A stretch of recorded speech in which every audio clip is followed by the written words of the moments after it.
Welcome. It's a great day to be on YouTube. You know, it doesn't take a marketing genius to understand how you pitch your product will help determine how successful it is. If you ever watched a commercial and by the end of it thought, that commercial was so stupid, I'm going out of my way not to buy that product. You know, the commercial had the exact opposite effect. It turns out messaging is pretty important, especially with complex issues like politics. Bad messaging, best case scenario, means people don't really understand what you're saying. And worst case scenario, they think you're a crackpot. There's no point in talking about something if the listener is immediately going to turn off and just be able to walk away. So I'm going to cover two of those phrases. White privilege. White privilege is a phrase that's thrown out a lot. The message is clear, at least. Being white in the United States offers innate benefits. The average white person lives in safer and more affluent areas than people of color. Schools are primarily funded by property taxes, so those schools that are attended by white kids are better funded and better staffed than those attended by the average non-white child. Children graduating from these poorly funded schools are generally ill-equipped for college, not because they lack the capabilities, but because the education they received was substandard in comparison to those of their future classmates in the university. There's no evidence or statistics that people of color use illegal drugs more than white people, but non-whites are arrested and sentenced at higher percentages than whites are. And if we're being honest, we know obtaining housing when your name is James is easier than if your name is Jamal. A great majority of people know this. They know being white offers certain benefits in our society, and frankly, the ones who don't know aren't going to be suddenly convinced because you condescendingly tell them how privileged they are. There always ends up being a discussion in circles of liberal friends about how the struggling working class and those who are living in poverty vote Republican when the GOP are pretty intentional about not helping them out. Well, it's stuff like that. That's part of it. People who work full-time jobs that they hate for a crap salary in order to pay for a 2-bedroom apartment for their family of 5 don't really care to be told about how privileged they are, even if it's true. Worse still is people who are the quickest to tell them how privileged they are usually people between the ages of 25 and 30 with decent salaries. Imagine if you find out you have breast cancer and you share the news with your friend, and your friend says something like, well, at least you don't have bone cancer. People with bone cancer have it way worse. You have every justification to blow up on them.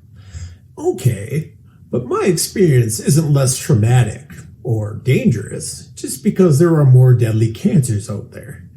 Don't water down my experiences in order to make yourself seem, more aware of the world. You're not helping. And frankly, you're not helping people with bone cancer either, jackass.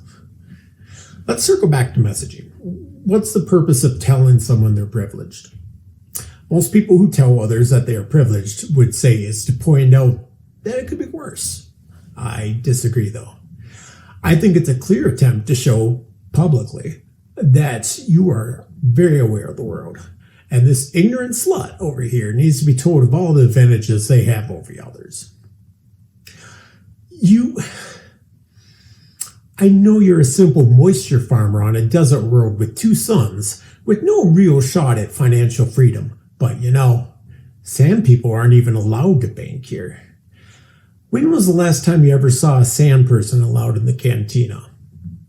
If you went to school on Elderon, like I did, you'd understand.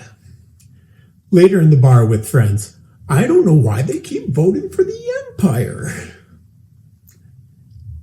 Defund the police is one of those slogans where you wonder to yourself, of all the slogans you brainstormed, was that the best one? Really? Full disclosure, I'm a left-leaning individual, and I had no idea what defund the police was supposed to mean. Really, on its face, it can only have one meaning: empty the police budget so there's no police. But that is such a stupid smooth brain campaign slogan that I refuse to believe that's what it actually meant. So I did some research, and yeah, it doesn't mean that. Different people have subtle differences between what it should mean or it does mean. But basically, it means police shouldn't be dealing with things like mental health issues or homelessness, social issues like that. And funding programs to deal with those issues would mean the police would need to spend less of their time arresting the same guy for a third time that day for loitering or trespassing. Side note, I work in the courts, and even though I don't work in a big city, stuff like that happens daily. It's a catch and release thing. A person maybe is being loud and ranting to themselves on the streets or in the middle of the neighborhood. Someone calls it in, that person is arrested, and after booking is released because there's no real purpose in prosecuting that. It's, what can you do? So messaging matters though, because most people are not going to sit there and wonder, that sounds real dumb. I wonder if that's what they really meant. And then research the topic for a few hours.